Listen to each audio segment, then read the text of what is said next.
샬롬, 반갑습니다. 히브리서 6장 14절과 15절 말씀입니다. 이르시되 내가 반드시 너에게 복주고 복주며 너를 번성하게 하고 번성하게 하리라 하셨더니 그가 이같이 오래 참아 약속을 받았느니라. 자, 오늘은 성령의 네 번째 열매인 오래 참음에 대한 말씀을 전하도록 하겠습니다. 우리나라 20대 평균 키가 얼마나 될 것 같습니까? 전체가 아니라 20대요. 최근 20년간에 무척 많이 변했다고 합니다.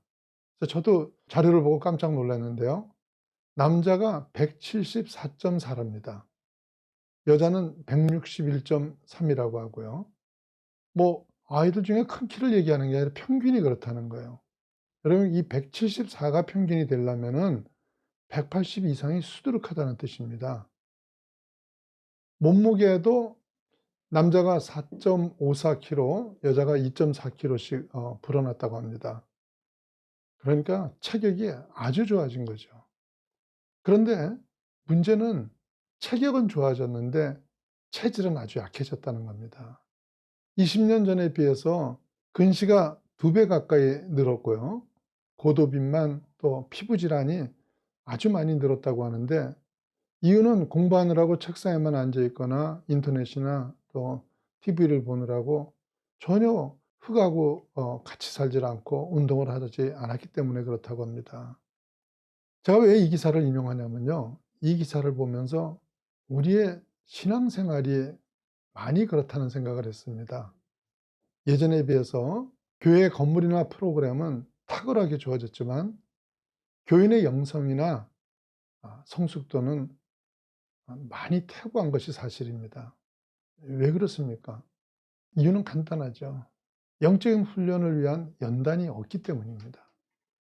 힘들어도 훈련이 있어야 체력이 좋아지는 것처럼 신앙도 영적인 연단과 훈련이 있어야만 건강하고 성숙한 신앙이 될 수 있는데, 신자들이 쉽고 편안한 신앙만을 추구하다가 보니까 다들 신앙이 허약해지고 만 겁니다.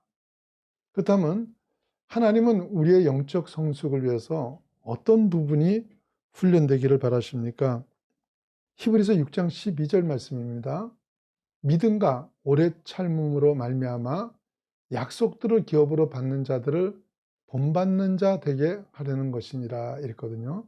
약속들을 기업으로 받는 자는 구체적으로 어떤 사람을 말합니까? 대표적인 인물이 아브라함 같은 신앙인을 말하는데, 그런 신앙이 되기 위해서 필요한 것이 무엇이라고 말씀하죠? 믿음과 오래 참음이라고 얘기합니다. 그렇습니다. 신앙은 가장 그 기본이 믿음이 있어야 되는 거고, 그 믿음을 지켜나가는 인내가 있어야 성장을 하고 열매를 맺게 되는 겁니다. 이런 오래 참음 속에는 풍성한 축복이 담겨 있는데, 오늘 그 가운데서 3가지 유익에 대해서 살펴보도록 하겠습니다. 오래 참는다는 것은 바로 성숙의 증거입니다. 야고보서 1장 4절 말씀입니다. 인내를 온전히 이루라. 이는 너희로 온전하고 구비하여 조금도 부족함이 없게 하려 함이라. 너희로 온전하고 완전하고 하는 말이죠. 구비하여 장비를 갖추다 이런 뜻이에요. 우리가 인내할 때 모든 것을 다 갖춘 성숙한 신앙인이 된다는 말인데, 미숙한 사람은 인내하지 못합니다. 미숙한 아이들의 특징이 뭡니까? 참지 못하는 거죠. 오래 참지 못합니다. 그래서 늘 안정감이 없고 요동을 합니다. 조급하기 때문에 표현이 극단적이 되어 관계에 있어서 상처를 쉽게 주기도 하고 쉽게 받기도 합니다. 반면에 성숙한 사람은 기다릴 줄 압니다. 그러는 가운데 사실 많은 문제들은 저절로 사라집니다. 그래서 그 삶이 그다지 요동하지 않고 안정돼 보이는 것입니다. 이런 사람 곁에 있으면 마음이 편해지기 때문에 주변에 있는 사람들이 평안해지게 되는 것입니다. 2번째 오래 참음은 사랑의 시작과 또 완성입니다. 고린도전서 13장은 사랑장인데, 그 사랑을 정의하는 시작이 13장 4절 말씀입니다. 사랑은 오래 참고 사랑은 온유하며 시기하지 아니하며 사랑은 자랑하지 아니하며 교만하지 아니하며, 이렇게 출발해 가지고 4, 5, 6절을 쭉 나열해 가지고 오다가 7절에서 결론이 뭐냐면요. 사랑의 결론이요. 모든 것을 참으며 모든 것을 믿으며 모든 것을 바라며 모든 것을 견디느니라 이럽니다. 그러니까 사랑은 오래 참고로 시작해 가지고요. 그 끝이 뭐예요? 모든 것을 참으며로 끝내는 거예요. 모두가 인내입니다. 사랑은 대부분요. 감정에서 출발을 합니다. 그러나 감정은 밀물과 썰물처럼 어느 순간 밀려 들어왔다가 밀려 나가는 것이기 때문에 성숙한 사랑을 하지 못합니다. 성숙한 사랑은 의지를 가지고 끝까지 책임지는 사랑이어야 됩니다. 그 책임지는 사랑을 위해서 반드시 있어야 하는 것이 바로 인내죠. 그래서 사랑의 정의가 오래 참고로 시작해서 견디는 이라로 끝이 난 것입니다. 우리는 예수의 마음을 품고 살기를 바라고 있습니다. 예수의 마음이라는 것은 그것이 진정한 사랑이죠. 그런데 그 사랑은 책임지는 사랑입니다. 저와 여러분은요, 예수님의 끝까지 책임지시는 사랑을 받고 있는 사람들입니다. 우리가 받은 그 사랑을 가지고 우리의 형제들이나 이웃을 사랑하되 인내를 가지고 책임지는 사랑을 하시기를 주의 이름으로 축원합니다. 자, 세 번째 오래 참음은 축복을 완성하는 비결입니다. 히브리서 6장 14절과 15절 말씀입니다. 이르시되 내가 반드시 너에게 복주고 복주며 너를 번성하게 하고 번성하게 하리라 하셨더니 그가 이같이 오래 참아 약속을 받았느니라. 자, 아브라함에 대한 말씀인데 아브라함이 하나님이 약속하신 복들을 무엇으로 받았다고 합니까? 오래 참음으로 받은 거예요. 아브라함은 하나님의 약속을 주신 후 25년을 기다리다가 그 복을 받았습니다. 그런데 많은 신자들은 이 기다림이 없죠. 그래서 이 기다림이 없어서 하나님의 복을 못 누리는 거예요. 하나님은 자신이 하신 약속을 결코 잃어버리지 않으십니다. 그동안 우리가 기도한 것들이 다 어떻게 됐는지 한번 생각을 해 보십시오. 세월이 지난 후 되돌아보면 우리는 기도해 놓고도 잃어버렸어요. 그런데 그럼에도 불구하고 많은 기도들이 이루어진 걸 보지 않습니까? 그렇습니다. 하나님이 약속하신 건요. 우리가 믿어도 이루어지고 믿지 않아도 사실 이루어집니다. 그런데 이런 약속에 대해서 믿음이 있고 없고의 차이는 엄청난 것입니다. 이스라엘이 출애굽을 할 때 마지막 재앙이 애굽 땅에 있는 모든 처음 난 것들의 죽음이었습니다. 출애굽기 11장 5절 말씀입니다. 애굽 땅에 있는 모든 처음 난 것은 왕위에 앉아 있는 바로의 장자로부터 맷돌 뒤에 있는 몸종의 장자와 모든 가축의 처음 난 것까지 죽으리니 이랬습니다. 그런데 양의 피를 문설주에 바른 집은 이 재앙을 피하게 될 것이라고 약속을 하셨어요. 12장 13절 말씀이죠. 내가 애굽 땅을 칠 때 그 피가 너희가 사는 집에 있어서 너희를 위하여 표적이 될지라 내가 피를 볼 때 너희를 넘어가리니 재앙이 너희에게 내려 멸하지 아니하리라. 이러고는요, 그날 밤이 됐을 때 애굽 전역에서 장자들의 죽음이 있게 되죠. 그때 양의 피를 보면 그냥 지나가시겠다는 하나님의 약속을 믿음을 가지고 바른 집은 어떻게 되겠습니까? 당연히 장자가 죽지 않았겠죠. 믿음이 없이 양의 피를 바른 집은 어떻게 되겠어요? 믿음을 보신다고 한 게 아니라 양의 피를 보신다고 하지 않았어요. 그러니까 그 저녁에 믿음이 있든 없든 양의 피를 바른 집은 이 저주로부터 다 면제를 받았습니다. 그런데 똑같이 저주를 면하더라도 이웃집에서 장자가 죽어가고 아우성 소리가 날 때 믿음이 약한 사람은 어땠을까요? 이런 말할 수 없는 공포 속에 밤을 꼬박 새웠을 겁니다. 반면에 하나님의 약속이 분명히 믿어진 사람은 어땠겠습니까? 밖에 어떤 난리가 나든 상관없이 코를 콜콜 골면서 잠을 잤을 거예요. 마찬가지로요. 여러분 모두가 예수님을 믿는 순간 똑같이 영생을 얻었고 아름다운 천국을 보장받았지만 그 믿음이 희미하고 천국이 보이지 않는 사람들은 세상의 문제를 만날 때나 불이익을 겪을 때마다 두려워하거나 분노하면서 요동할 거예요. 그렇지만 끝을 보장하신 하나님의 약속에 대한 믿음이 확실한 사람은 어떤 불평과 불공평 속에서도 흔들리지 않는 소망을 가지고 하나님을 찬양하면서 기다릴 수가 있는 겁니다. 그러니까 똑같이 기다려도 전혀 차원이 다른 기다림이 되는 것이에요.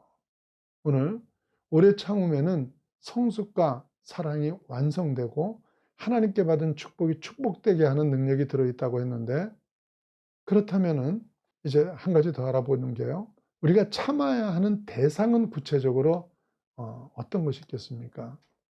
우리는 우리가 원치 않는 환경을 참아야 하고 사람을 참아야 되는데요. 먼저 환경을 참아내기 위해서는 자족함을 배워야 됩니다.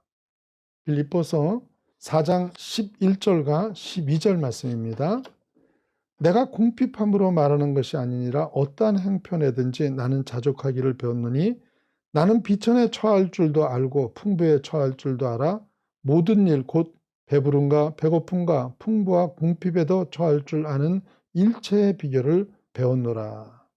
어떤 형편 가운데서도 만족할 수 있는 비결을 배웠다고 했는데, 그렇게 되기 위해서는요, 믿는 자는 내게 어떤 환경이 주어지더라도 그것이 하나님이 허락하신 상황이고 그 상황 또한 하나님이 선을 이루어 가시는 과정인 것을 아는 거예요. 그래서 바울 사도가 로마서 8장 28절에 우리가 알거니와 하나님을 사랑하는 자 곧 그의 뜻대로 부르심을 입은 자들에게는 모든 것이 합력하여 선을 이루느니라 이러면서요, 우리에게 어떤 상황이 오더라도 그것이 다 선을 이루는 도구라는 믿음의 고백을 했던 겁니다. 자, 두 번째는요, 사람을 참아내야 하는데요, 참아내야 하는 대상은요, 우리의 이웃과 자기 자신입니다. 먼저 이웃인데요, 에베소서 4장 2절 말씀입니다. 모든 겸손과 온유로 하고 오래 참음으로 사랑 가운데서 서로 용납하고 이랬습니다. 특별히 교회는요, 오래 참음으로 사랑 가운데서 서로 용납해야 한다는 이 말이 절실하게 필요합니다.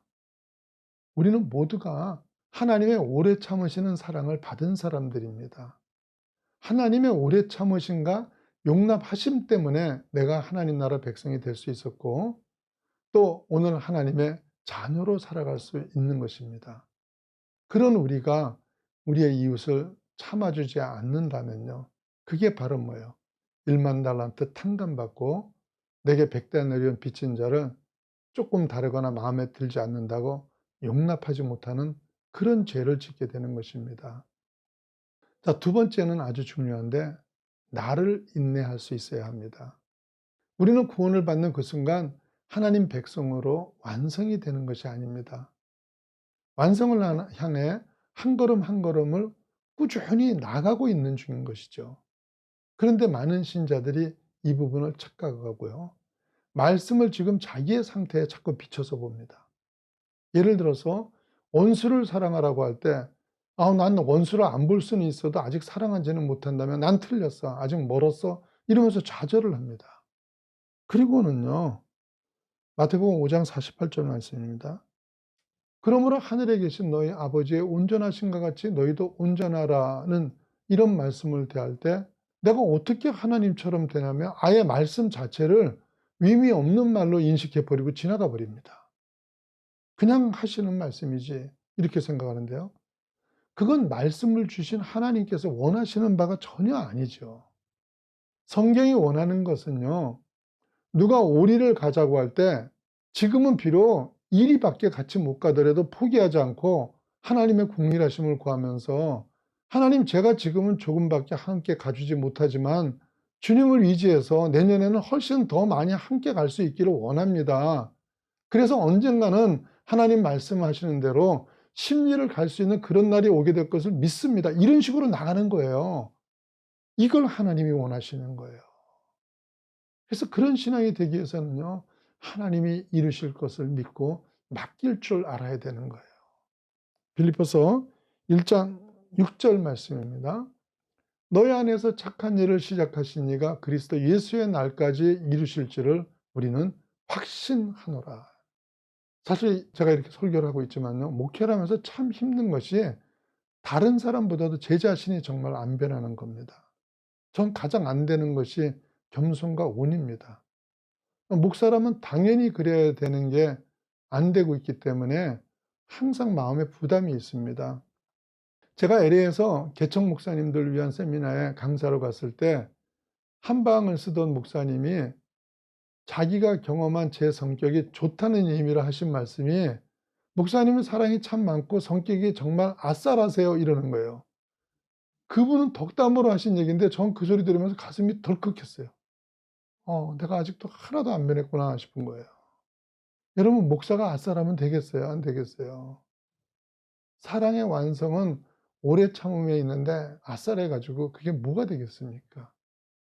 제가 이런 부분이 하도 안 바뀌니까 기도 반 원만 반으로 '하나님, 그리스도 안 되는 사람을 목회자로 부르셨으면 하나님이 책임을 지시고 사람을 바꿔 주셔야지 왜 지금까지도 그냥 두시고 부끄럽게 하냐고 하소연을 하는데요.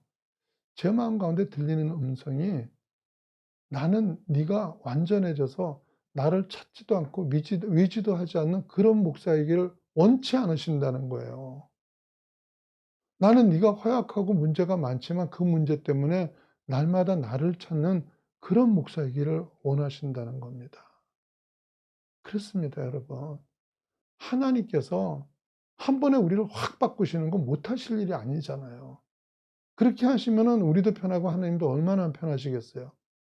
그런데 하나님은요, 우리를 무슨 기계나 도구처럼 그렇게 다루시는 게 아니세요.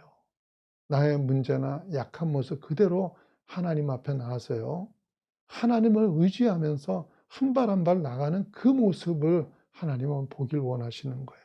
그리고 기다려 주시는 거예요. 우리는 그런 오래 참으시는 사랑을 이제까지 받으면서 살아왔던 겁니다. 그런데도 내가 내 형제나 내 이웃을 참지 못하고 내 자신을 참지 못하면 어떻게 되겠습니까? 하나님께서는요, 오늘도 우리를 참고 기다려 주고 계십니다. 그 은혜를 알고 누리는 우리는요, 하나님의 그 사랑을 우리의 가족들이나 이웃에게 나타내야 됩니다. 미숙한 누군가를 하나님의 사랑으로 참아주는 것, 그리고 더 미숙한 나 자신을 기다려주는 이것이 바로 오늘 우리가 맺어야 할 오래 참음의 열매인 것을 믿으시기 바랍니다. 히브리서 6장 14절과 15절 말씀 다시 한번 읽어보죠.